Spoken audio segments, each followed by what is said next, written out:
Different topic کے معزز ناظرین السلام علیکم۔ آج کی اس ویڈیو کے اندر ہم آپ کو بتائیں گے کہ فرعون کی بیوی کا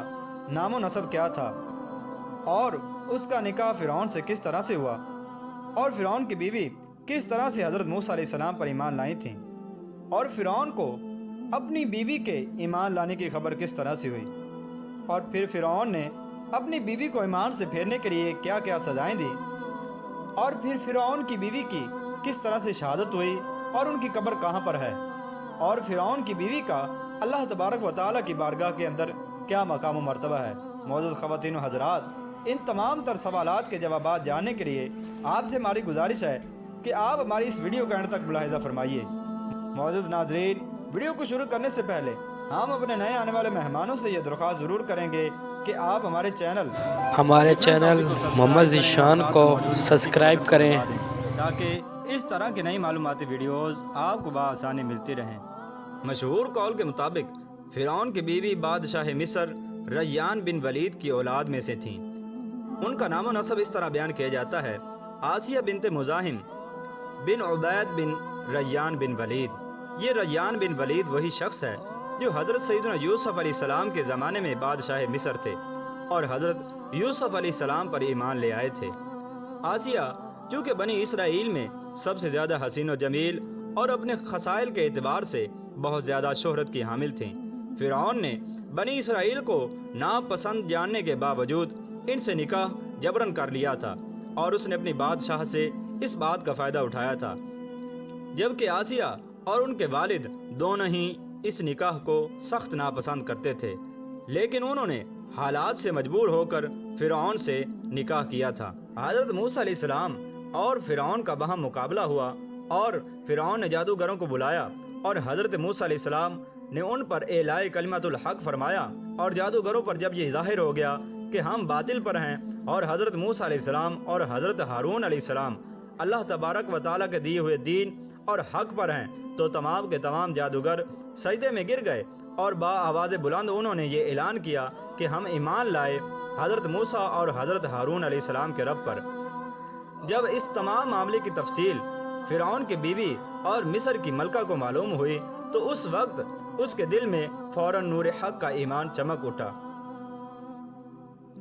اور وہ ایمان لے آئیں، لیکن یہ مرحلہ اتنا آسان نہ تھا کیونکہ ان کا شوہر فرعون انتہائی ظالم و جابر اور سفاک فطرت انسان تھا۔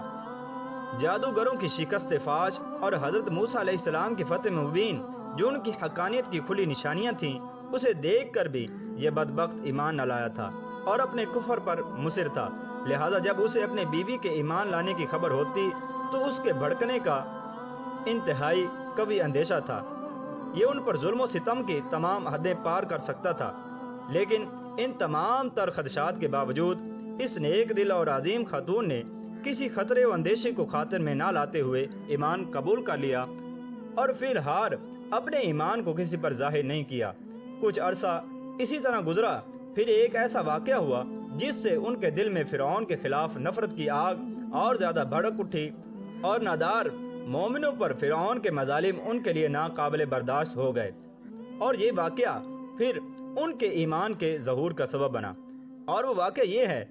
کہ فرعون کی بیٹی کے سر میں کنگھی کرنے والی خاتون ایک دن جب کنگھی کر رہی تھیں اور وہ مسلمان تھیں اور ان کے ہاتھ سے کنگھی گری، اس پر انہوں نے کہا بسم اللہ۔ فرعون کی بیٹی نے یہ جب سنا تو کہنے لگی اللہ سے کون مراد ہے، میرا باپ یا کوئی اور؟ تو اس نیک خاتون نے اس کا جواب دیا تمہارا باپ مراد نہیں بلکہ اللہ عز و جل وہ ہے جو میرا، تیرا اور تیرے باپ کا بھی رب ہے۔ اس پر اس لڑکی نے اپنے باپ کو اس بات کی خبر دی۔ فرعون نے اس عورت کو اس کے بچوں سمیت بلایا۔ جب یہ مومنہ خاتون اس کے دربار میں پہنچی تو فرعون نے انہیں مخاطب کرتے ہوئے کہا اے فلاں عورت، تو میرے علاوہ کسی اور رب کو مانتی ہے؟ تو اس عورت نے کسی بھی قسم کے اندیشے کو اپنے دل میں نہ لایا اور فوراً جواب دیا میرا اور تیرا رب اللہ عز و جل ہے۔ اس پر فرعون بھڑک اٹھا اور اس نے تانبے کا ایک بہت بڑا برتن تیل سے بھر کر گرم کرنے کا حکم دیا، اور پھر اس نے ان کے بچوں کو ایک ایک کر کے حتیٰ کہ اس خاتون کو بھی اس تیل کے اندر ڈال دیا۔ معزز خواتین و حضرات، جس وقت انہیں اذیتیں دے کر شہید کیا جا رہا تھا، فرعون کی بیوی بھی انہیں دیکھ رہی تھیں۔ اللہ عز و جل نے ان کی آنکھوں سے غیب کے پردے اٹھا دیے ان کی بصیرت روشن فرما دی اور انہوں نے فرشتوں کو ان کی روح آسمان کی طرف لے جاتے دیکھ لیا۔ فرشتوں کو دیکھنے سے ان کا ایمان مزید پختہ ہوا اور حضرت سیدنا موسیٰ کلیم اللہ علی نبینا علیہ الصلوۃ والسلام کی حقانیت کا یقین اور بھی بڑھ گیا۔ اور اس وقت آسیہ یہ سوچنے لگ گئیں کہ مومنوں پر فرعون کے مظالم ہوتے میں کیسے دیکھ سکتی ہوں، حالانکہ میں خود بھی مومن ہوں۔ ابھی یہی خیالات میں گم تھیں کہ فرعون ان کے پاس آیا، اس مظلوم عورت پر اپنے ظلم کی داستان بیان کرنے لگا۔ ادھر انہوں نے بھی فرعون کے ظلم و ستم کے خلاف عالم بغاوت بلند کرنے کا ارادہ کر لیا تھا، اور اس سلسلے میں پیش آنے والے تمام اندیشے پس پشت ڈال دیے تھے۔ چنانچہ جب فرعون نے انہیں اس مظلومہ کو شہید کرنے کی خبر دی تو انہوں نے کہا،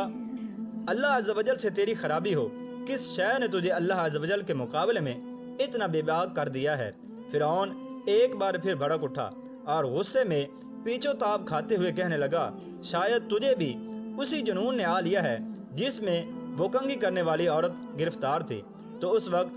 حضرت آسیہ رضی اللہ تعالی عنہ نے جواب دیا، مجھے کوئی جنون نہیں آیا، میں تو اس خدائے وحد و یکتا پر ایمان لا چکی ہوں جو میرا، تیرا اور تمام جہانوں کا رب ہے۔ اس طرح انہوں نے فرعون کی کھلم کھلا مخالفت کر کے اپنے ایمان کا ظہور کر دیا تھا۔ اب جب فرعون کو ان کے ایمان لانے کی خبر ہو چکی تو پہلے پہل اس نے انہیں بغیر اذیت و تکلیف دیے یوں ہی سمجھانے اور بجھانے کی کوشش کی، اور اس مقصد کے لیے ان کی والدہ کو بھی بلایا اور دھمکی امیز لہجے میں ان سے کہا، تیری بیٹی کو بھی اسی جنون نے آ لیا ہے جس میں وہ کنگھی کرنے والی